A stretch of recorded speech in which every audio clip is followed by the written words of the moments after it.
Hey, how's it going? Thought I'd do a quick talk about some current concerns my friends have had about these hordes of people that may end up roaming the streets, just causing all kinds of havoc of preppers. Um, if you live in the city, I think that's going to be a risk.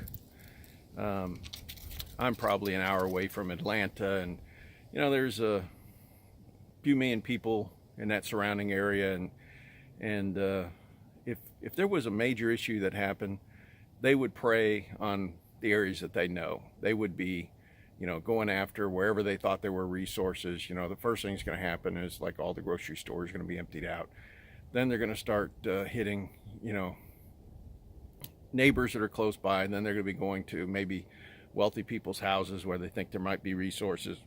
Um, but if you live in the country, an hour away, they're not necessarily going to be heading towards you because it's a target-rich environment. If you think about, a big city, there's millions of homes that they're going to be able to target and be able to, get what they need.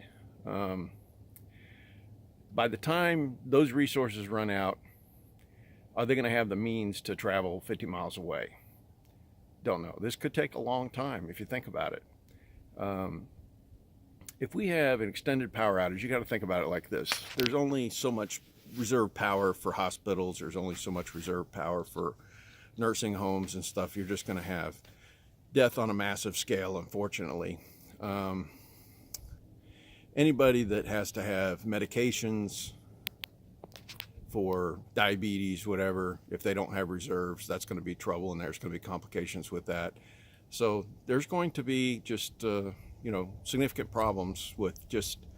I think they indicated if we had a CME that took out a grid, even an EMP, we lose approximately 90% of the population, and that's kind of understandable if you think about it. If the majority of our population these days live in the cities, they're not sustainable. They're not self-sustainable. They don't have gardens. They don't have animals that they could live on. Most people, don't even have a pantry anymore because they all eat out. So the question is, if you don't live in those areas, what are the odds of you having problems? I think, and this after several discussions I've had with friends where we're kind of gaming it, the scenario, it seems like the more likely problem you're going to have is your own neighbors, people that haven't planned.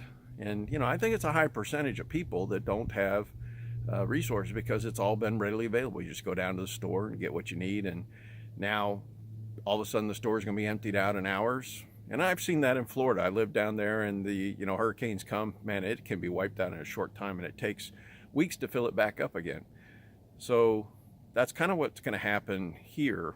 People are going to realize, oh crap, I need to go get whatever I need to get, and it's just not going to be available. And they may have some things in their house. I've seen people with the, $50,000 kitchens and never cook in it because they eat out every meal. Those are going to be the people that are going to have major problems adapting because they don't have food. And so the question is, what are we going to do that have prepared?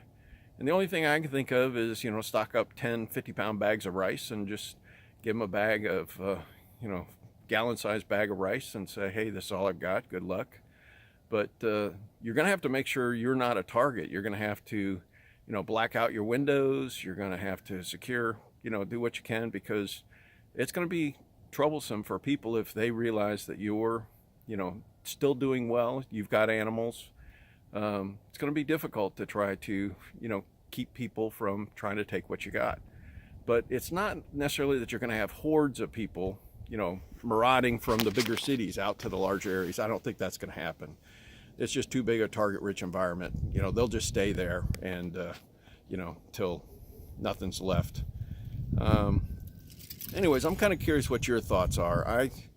I'm wondering, whether we should be working with the local sheriff and try to see what his thoughts are. But, I think most people, this isn't on their radar to even consider, that we could lose power for a decade or more. And, if you lost 90% of the population, you're just not going to have the things you're used to having. You're not going to have doctors. You're not going to have schools. You're not going to have government. You think about it, it's going to go back to probably a feudal system. We'll have to, come together in small groups and try to survive and stave off, other factions. But, it's not going to be the same type of life. So that's my thoughts. I'm planning on trying to live in the early 1800s, try to get, to where I have the basic things that I need to be able to survive. And if I can find other similar people, I'm going to try to coordinate with them and I kind of wish I lived near more people that had my same thought process, because it'd be a lot easier. But if you're kind of an island in an area where people have not prepared, that's going to be a problem. But you got to do the best you can. All right, well, have a great day. God bless.